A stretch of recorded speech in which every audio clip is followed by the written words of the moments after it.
Good morning everyone. এখন বর্ষাকাল আমাদের পশ্চিমবঙ্গে এই সময় ঘন ঘন বৃষ্টিপাত হচ্ছে। তো যাই হোক, এই বর্ষাকালে কিছু সমস্যা আমাদের প্রায়শই মানুষের মধ্যে হয়ে থাকে।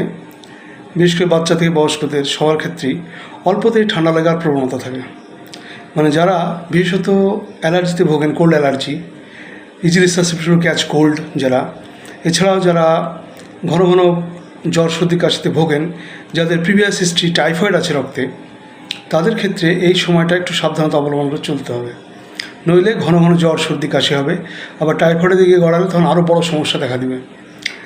তো এই ক্ষেত্রে আপনারা যতটা পারবেন একটু সাবধানতা অবলম্বন করে চলবেন। চেষ্টা করবেন জলে না ভেজা। আর যারা বিভিন্ন কাজের সঙ্গে যুক্ত আছেন, বিভিন্ন দূর দূরান্তে যান, তারা অবশ্যই রেনকোট, ছাতা, যেগুলো প্রয়োজনীয় জিনিস সেগুলো ব্যবহার করবেন। আর হোমিওপ্যাথিতে কিছু ওষুধ আছে যেগুলো এই ঠান্ডার থেকে বাঁচার খুব মোক্ষম কাজ করে। যেমন রাস্টাক্স আছে, ডালকামরা আছে, এছাড়া আছে আর্সেনিকাম অ্যালবাম, তাছাড়া চিনিনিয়াম আর্সেনিকাম। এই মেডিসিনগুলো অবশ্যই একজন ভালো ফিজিশিয়ানের পরামর্শ নিয়ে তবে আপনি চিকিৎসা নেবেন। আরেকটা টোটকা বলে দিই যেটা খুব প্রয়োজনীয়, সেটা হচ্ছে বর্ষাকালে চেষ্টা করবেন একটু কর্পূর, অন্তত 1 চিমটি কর্পূর আর অল্প পরিমাণে মধু নিয়ে রাত্রে চিবিয়ে খেয়ে নেবেন ওটাকে।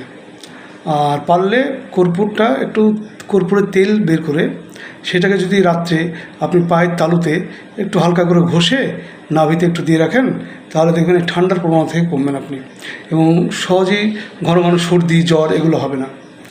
আর অবশ্যই এই সিজনটায় শাক পাতাগুলো একটু কম খাবেন, কারণ এই শাক পাতা খেয়ে এই সিজনটায় বেশি পরিমাণে জলে ভেজা শাকসবজি খেলে আমাশার সমস্যা আসে। এবং যাদের ক্রনিক ডিসেন্ট্রিতে কিংবা কোলাইটিসে ভুগছেন, কিংবা কোলনের সমস্যায় ভুগছেন, গ্যাস্ট্রিকের সমস্যায় ভুগছেন, তাদের ক্ষেত্রে দেখবেন খুব সহজে শাক হজম হতে চায় না। শাকটা বিশেষত দিনের বেলা খাওয়ার চেষ্টা করবেন, রাত্রে খাবেন না। তাহলে কী হবে, আপনার ডিসেন্ট্রি বা আমাশার সমস্যাটা আসবে না, পেটটা পরিষ্কার থাকবে, নইলে সমস্যা আসতে পারে।